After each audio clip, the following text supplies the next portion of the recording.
मित्रों, शास्त्रों में सहवास करने का उचित समय बताया गया है। संधिकाल में उच्च स्वर सहवास, भोजन, यात्रा, वार्तालाप, शौचादि करने का निषेध बताया गया है।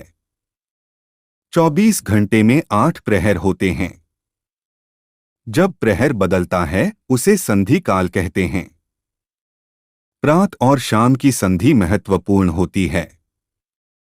इसके अलावा महत्वपूर्ण तिथि, वार और नक्षत्र में भी उक्त कार्य नहीं करना चाहिए, अन्यथा अनिष्ट ही होता है। एक बार दक्ष पुत्री दिति ने कामातुर होकर अपने पति मरीचिनंदन कश्यप जी से प्रणय निवेदन किया। उस वक्त कश्यप ऋषि संध्यावंदन की तैयारी कर रहे थे। शाम के इस वक्त को संध्या काल कहते हैं। कश्यप जी ने कहा, तुम एक मुहूर्त ठहरो। यह अत्यंत घोर समय चल रहा है, जबकि राक्षसादि प्रेत योनि की आत्माएं सक्रिय हैं और महादेव जी अपने तीसरे नेत्र से सभी को देख रहे होते हैं, इसीलिए यह वक्त संध्यावंदन का है। लेकिन दिति कामदेव के वेग से अत्यंत बेचैन हो बेबस हो रही थी। कश्यप जी ने तब कहा, इस संध्याकाल में जो पिशाचों जैसा आचरण करते हैं वे नरकगामी होते हैं। पति के इस प्रकार समझाने पर भी दिति नहीं मानी और निर्लज्ज होकर उसने कश्यप जी का वस्त्र पकड़ लिया। तब विवश होकर उन्होंने इस शिव समय में देवों को नमस्कार किया और एकांत में दिति के साथ समागम किया। समागम बाद दिति को इसका पश्चाताप हुआ। तब वह कश्यप जी के समक्ष सिर नीचा करके कहने लगी, भूतों के स्वामी भगवान रुद्र का मैंने अपराध किया है, किंतु वह भूतश्रेष्ठ मेरे इस गर्भ को नष्ट न करें। मैं उनसे क्षमा मांगती हूँ। फिर कश्यप जी बोले, तुमने अमंगल समय में सहवास की कामना की, इसलिए तुम्हारी कोख से 2 बड़े ही अधम पुत्र जन्म लेंगे।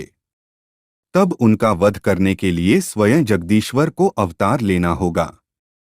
4 पौत्रों में से एक भगवान हरि का प्रसिद्ध भक्त होगा, 3 दैत्य होंगे।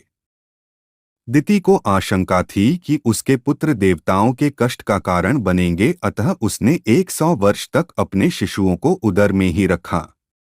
इससे सब दिशाओं में अंधकार फैल गया। इस अंधकार को देख सभी देवता ब्रह्मा के पास पहुंचे और कहने लगे कि इसका निराकरण कीजिए। ब्रह्मा ने कहा कि पूर्वकाल में सनकादि मुनियों को वैकुंठ धाम में जाने से विष्णु के पार्षदों जय और विजय ने अज्ञानतावश रोक दिया था। उन्होंने क्रुद्ध होकर उन दोनों पार्षदों को श्राप दे दिया कि वे अपना पद छोड़कर पापमय योनि में जन्म लेंगे। ये दोनों पार्षद ही पतित होकर दिति के गर्भ में बड़े हो रहे हैं। सृष्टि में भयानक उत्पात और अंधकार के बाद दिति के गर्भ से सर्वप्रथम 2 जुड़वा पुत्र जन्मे, हिरण्यकशिपु तथा हिरण्याक्ष। जन्म लेते ही दोनों पर्वत के समान दृढ़ तथा विशाल हो गए। ये दोनों ही आदि दैत्य कहलाए।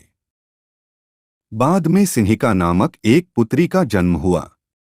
श्रीमद् भागवत के अनुसार इन 3 संतानों के अलावा दिति के गर्भ से कश्यप के 49 अन्य पुत्रों का जन्म भी हुआ, जो कि मरुंदन कहलाए।